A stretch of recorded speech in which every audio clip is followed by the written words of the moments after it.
half hour, we will be talking about credit-related subjects. And I just want to let everybody know this is a live call-in show, so our phone lines do fill up extremely fast. So please call us if you have any questions regarding your credit or what is credit, any type of question you may ask at 312-738-1060. So again, welcome to our show. We are on every Thursday night at 6 p.m. Let's talk a little bit, first of all, about last week's show. Boy, oh boy, was that a show. We had attorney Larry Smith on the show, and we had several calls during the show and after the show at the Help Center wanting more information about what Larry does. And if, again, we'll put that number up soon again, so if you want to call our Help Center and ask questions about Larry Smith, how he handles cases and stuff like that, please do give us a call at the Help Center. Okay, so tonight we have a very interesting topic. We get calls at the center all the time about this. Credit repair. What is credit repair? Does it work? How does it work? What do they charge? Can it happen? So I'm going to answer a lot of your questions tonight regarding credit repair. That seems to be a hot topic over at the center. So if you have questions about that yourself, or if you're actually using a credit repair company, please give us a call so we can discuss that a little bit further. So I put together a little presentation for you, and we'll start. Does credit repair really work? There are many people that are so skeptical about credit repair, and they want to know if this service does work, and yes, it really does work. And after we've reviewed some of the most popular credit repair agencies and the results of their clients, we definitely conclude that these services do work. So, another question we get all the time is, what should I look for in a credit repair company? How do you make sure that this is a legit company? Like any type of business, there's a lot of good people, but you're going to have some bad ones too. So there's a lot of easy ways to find out and make sure that these companies are good and legit. So I'm going to take a quick break because our lines are filling up, and I want to grab our first caller. Hello, caller. Hey now. Hi, how So question. I had was looking at my reports online, my Equifax and my Experian, and I had some lates on there from my Visa card. Went to a dealership a couple days ago, and I noticed that the late pays were not being reported to my TransUnion. So my question is, why were the late pays from Visa being reported to Experian and Equifax, but not on my TransUnion? Well, that's an excellent question. Now, depending on what type of bank you are using, it might be a credit union or a smaller bank. But is this a major credit card, a major bank? Yeah, Chase. Okay. Well, really, Chase does report to all three bureaus. So if they're not reporting that late on your TransUnion, then you're very fortunate. There's no law requiring a creditor, first of all, to report to a credit bureau, period. So that's number one. Or sometimes the creditors will report to maybe one or two. For instance, in Chicago, People's Gas is reporting on TransUnion just because that's the big report in Chicago that everybody seems to use. And there's an expense and a lot of work that has to be done to report to the credit bureau. So that could be, just consider yourself lucky that it's not showing. Hopefully you got that car. So that's Well, I'll tell you one more thing. Sure. Too. I was leaving, or I noticed a few days after the dealership that I looked at my report and there were a lot of inquiries pulled from that dealership, at least Yes. 5 or 6. And I was wondering, why were they pulling my credit Yes, so much? yes. Well, Because let me it really turned out bringing my score down. Yes, that will. We've talked about this before. What happens is an inquiry. What is an inquiry? Every time somebody pulls your credit report, they look at it and it puts an inquiry on there. And what these car dealerships do is they will take your information and send it out to 6 or 7 finance companies. So what I've always advised people to do is that first thing when you talk to that finance manager is say, hey, run my credit only one place, because what will happen is we see this all the time at the center. They go to 2, 3 different places, and now you have 18 inquiries on your report, and that will definitely lower your score. Thank you very much for that call. Let's go to our next call. Hello, caller. Yes, hello. Speaking of credit repair, I'm trying to, increase my credit score. I was wondering, student loan debt. I've been running from it for a while. I'm starting to make payments on it. How badly does the student loan debt affect credit? Well, do you have late payments associated with that account? There were payments, I was in forbearance and deferment for a long time. There was a time when I couldn't actually afford to pay them, so I believe it went into default, but now I'm on a corrected payment plan. Well, it definitely, as long as you're paying on time, that's what I always tell people is that you want to just make sure you pay those on time. You have some damage from the past. Those late payments definitely do hurt your credit. Plus, now you're asking about the debt. Yes, that does go into consideration. Say you're trying to buy a house. Let's say you have $400, $500 worth of student loan payments. That goes down, goes against you as far as your buying power, because if you only have $700 left at the end of the day to pay for a mortgage with all your other expenses, they're not going to give you a loan that the mortgage is going to cost $1,000. So yes, that does affect your buying potential power. And plus, those late payments are going to definitely lower the score. So I always tell people when you have student loans, and if they're in forbearance, you got to watch them like a hawk and make sure that if put in your calendar, these things are coming up in September. So you got to get back on the phone with the student loan company and make sure that they are going to go back in forbearance. So thank you very much for that call. We'll go back to our little presentation in a second, but my phones just don't stop. So hello, caller. Hello, Todd. Yes. I have a question for you. I'm looking at my current Equifax, dated April 26, 2016. Everything is clean except I have one credit card that went bad, and it's showing item as of date reported 4/26/2016. Date of last payment 12 of 2009. Date of first delinquency 1 of 2010. Then something date maximum delinquency first, reported. So what is 20 of 2010. So that's a lot of that's a lot of information without actually looking at the report. Is it does it say charge off or write off or anything like that on the item? Yes, it says exactly. Okay, and have you charge off? Right. Okay, so what a charge off is, just for the people that don't know, is basically he didn't pay his debt to the credit card company. So for whatever reason it might be, they started hitting him with late payments, and now it's been charged off, written off. So what happens then sometimes is they might send it to a collection agency. They might write it off. And sometimes what will happen too is if you're relieved of the debt, it comes back to bite you in another way. Now if they relieve you of $5,000 of credit card debt, that's taxable income. You're going to receive a tax form from the bank, whoever it might be, saying, hey, and that goes basically as income, so you do have to pay tax on that as well. So we get that call all the time saying, we got this tax form, what is this? We don't know what to do. That's what that is. But if you want, give us a call at the help center, and we'll be more than happy to actually look at that report and kind of diagnose it for you. But thank you very much for your time. Thank you very much for calling. Okay, excellent questions. Let's go back to some information here. If you're going to use a credit repair company, what should you look for? Number one thing I always tell people, go online, read reviews. If you're going to restaurants, what are you doing? You're reading a review. What's the difference between a credit repair company or a tire store? Look at online. 20 years ago we didn't have this, so you kind of had to trust the guy or the company. But now with the online services, Google, Yelp, all that stuff, it's beautiful. Go online, read the reviews. Credit repair companies, now what if you do move forward with them, as far as what to make them, make sure they're legitimate and everything, credit repair companies are required to provide the consumer with a written contract stating all their services that will be provided and the terms and conditions of payment. So nobody can say, give me X amount of dollars for 6 months, or I'm going to charge you one flat fee and that's it. That is violating the law. So you cannot do that. The proper way that these companies do charge, it's a month-to-month program, and you can cancel anytime you want.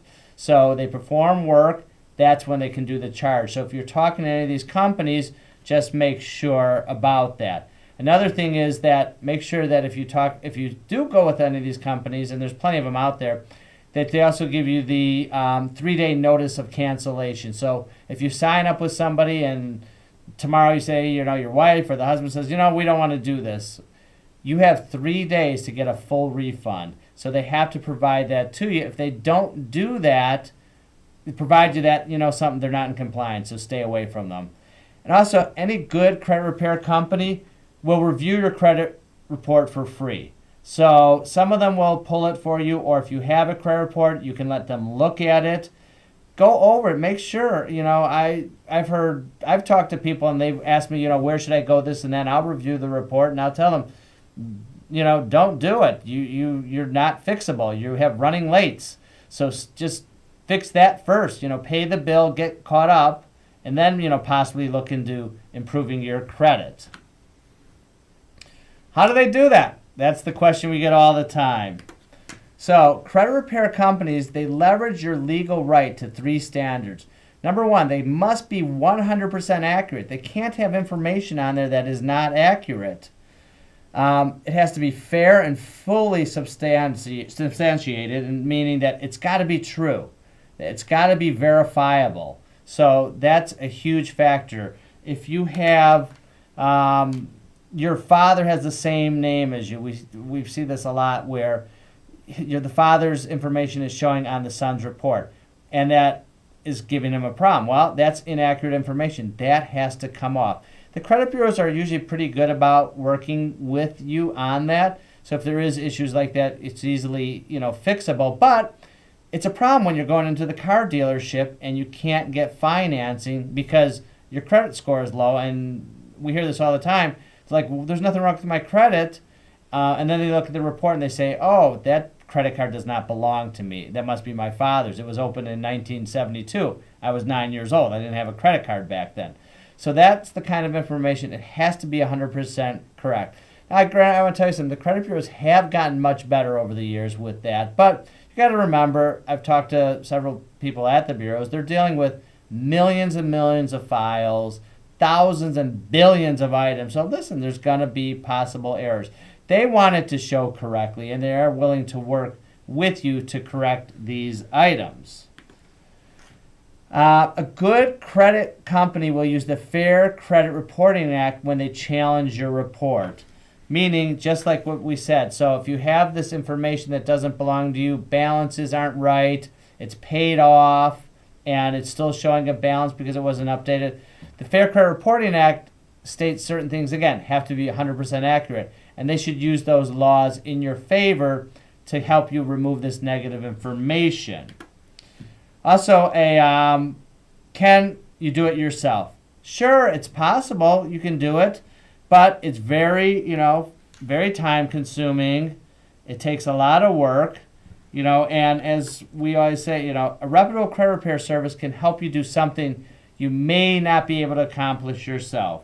So when people do call us at the center and we give them points on what to do and this and that, so many of them just say, oh my gosh, it's just too much in this. And then they're looking outside to find somebody that can help them. Do you do your own tax returns? Most people don't because they just don't know how to do them, so they hire a professional. So, if you have information that really is messed up on your credit report, doesn't belong to you, definitely try it yourself. If not, seek out some professional help from there. Can items come off the credit report? Yes, they definitely can. And I will. Let me take this call real quick, and then we'll show you some examples. Hello, caller. Yes, thank you for taking my call. I want to make the point that it really is incumbent upon people to make sure that they get all of their credit reports. Unbeknownst to some people, there are, through your credit card companies, through various other means, one of my credit card companies offers me an access to one of my credit reports. Yes. Not all of them, right. and that score. And as a result of which, that means that I may be under the misperception that my credit score is the same through the other two. No, and that's an excellent topic to bring up. We get that question all the time. Is that my TransUnion is 760. Somebody called me today about that, and her other score was 200 points different. Why aren't they the same? 3 different companies. I always say it's like GM, Ford, Chrysler. They all make cars, but they are different separate companies. They all have different scoring models as well. So plus, sometimes some information might not be on the Equifax that is on the TransUnion, so that might change the score as well. But that's why when somebody goes to get a loan with a mortgage company, and we will have some mortgage brokers on in the next couple of weeks so they can actually explain a little bit better, is that they take the middle score. So what that is you have 3 credit scores. You have the high, the low, and the middle. So they're going to use that middle score. If you're a 700, a 710, and a 720, your middle score is 710. So that's what they base that on. But thank you very much for calling. We really appreciate that. It is an excellent topic. So I just want to show you some more information here. This is a little bit a little small, but this is somebody that sent us something. But if you look in the right corner there, that items actually that were inaccurate have been deleted from the file.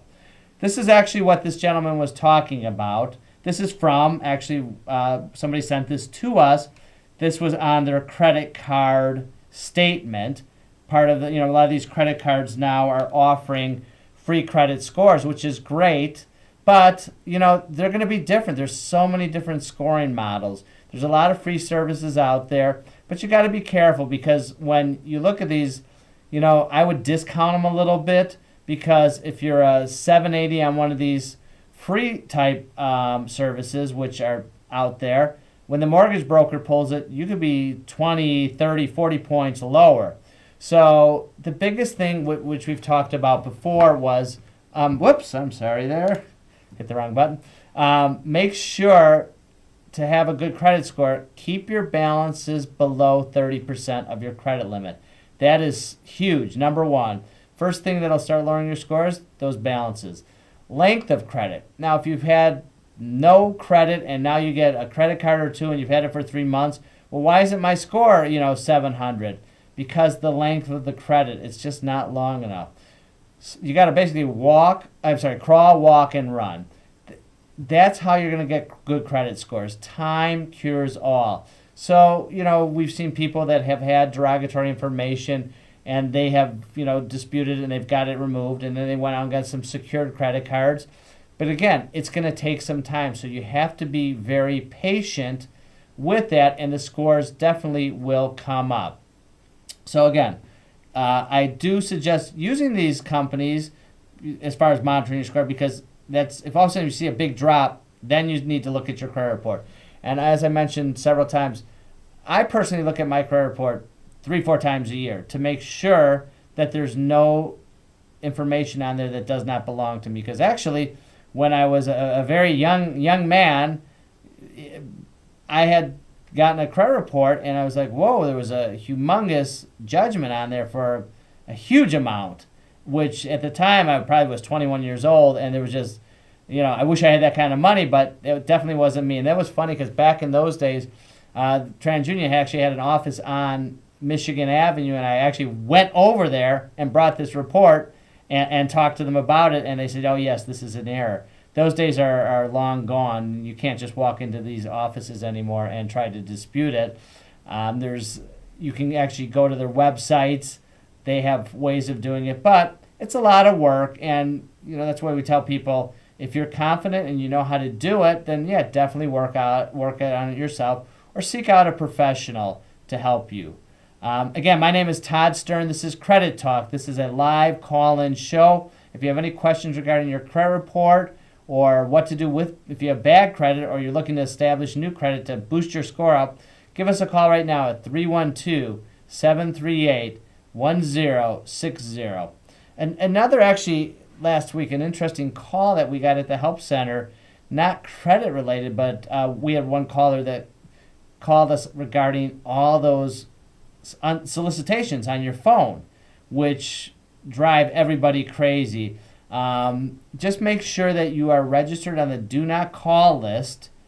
That's just Google it and you'll find it. Make sure you register your phones on there. And if you still get calls like that, try to get some information from these people. If they actually send you something, that's a violation, and then further actions can be taken. So I just wanted to bring that up, even though it's not credit related, but man, I know that even I'm on that list and I'm still getting calls. So it's really, really crazy.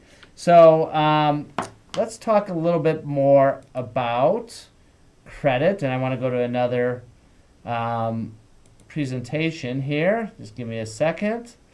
And basically I call it Credit 101. And we actually go to schools and we've talked to church organizations, all this, about how to build up credit and what is a credit report. We're going to basically go through the basics. And basically here it is. So what is a credit report? Why do lenders look at my credit report? What is a credit score? So we're just going to touch base on those couple topics tonight because we don't have much time. Let's talk about what is a credit report. It's a detailed report of an individual's credit history prepared by a credit bureau and used by a lender in determining a loan application's credit worthiness. So basically they want to make sure that your score is high and that they protect their interest. What is their interest? The loan, the money at the end of the day. What is on a credit report? Personal data, the summary of your credit history, your payment patterns, detailed account information. When was this account opened? What are your balances? Also inquiries, like that one gentleman called us about the inquiries. He went to a couple of different dealerships and had all these different inquiries. So keep that down. Inquiries remain on your credit report for 2 years. So every time you get an inquiry, that knocks your score down maybe 2-3 points. So try to keep that to a minimum. Also, negative information on your credit report remains on for 7 years. I don't know if people know about that. And a bankruptcy is 10 years. So we get that question all the time at the Help Center as well. So